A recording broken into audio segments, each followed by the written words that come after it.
Welcome to Miss B's Read Aloud. Today's selections of poetry come from the book Something Big Has Been Here by Jack Prelutsky and Where the Sidewalk Ends by Shel Silverstein. Hey friends! Back for another Read Aloud. And since we've been talking about poetry in the last few Read Alouds, I thought I'd select a few of my favorite poems to read to you. So instead of a book today, I'm going to show you a couple of poems from Jack Prelutsky's collection. Maybe you've heard of him, he's a very famous poet. This collection is called Something Big Has Been Here, and there's a number of different poems, really silly, funny poems in here. And then I'll also read a few from a classic poet, Shel Silverstein. Okay. His first poem is called My Neighbor's Dog is Purple. My neighbor's dog is purple, its eyes are large and green. Its tail is almost endless, the longest I have seen. My neighbor's dog is quiet, it does not bark one bit. But when my neighbor's dog is near, I feel afraid of it. My neighbor's dog looks nasty, it has a wicked smile. Before my neighbor painted it, it was a crocodile. So not actually a dog. There is the neighbor's dog, really a crocodile. That's fun. All right, let's read one more from this collection, and then we'll check out some from Shel Silverstein. This one is called I Lost My Invisible Puppy. I lost my invisible puppy when we were out walking today. She disappeared into the bushes and totally faded away. My puppy is not too apparent. My puppy is paler than pale.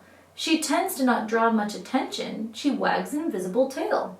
She wears an invisible collar. Her leash is invisible too. I fear that she's vanished forever. She's totally hidden from view. I'll miss her obscure little antics, her odd, indiscernible tricks.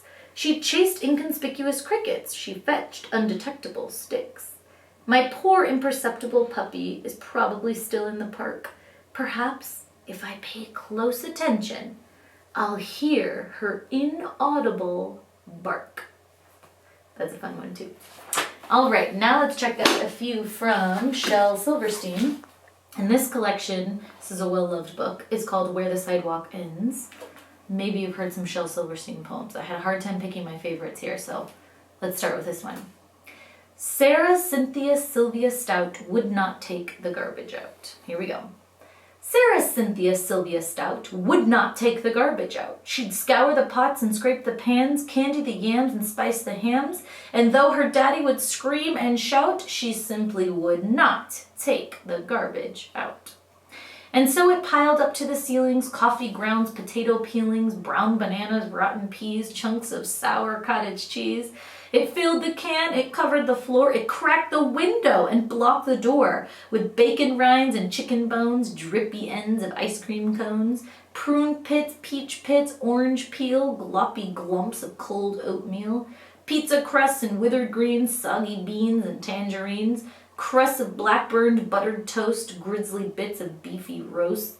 The garbage rolled on down the hall. It raised the roof. It broke the wall.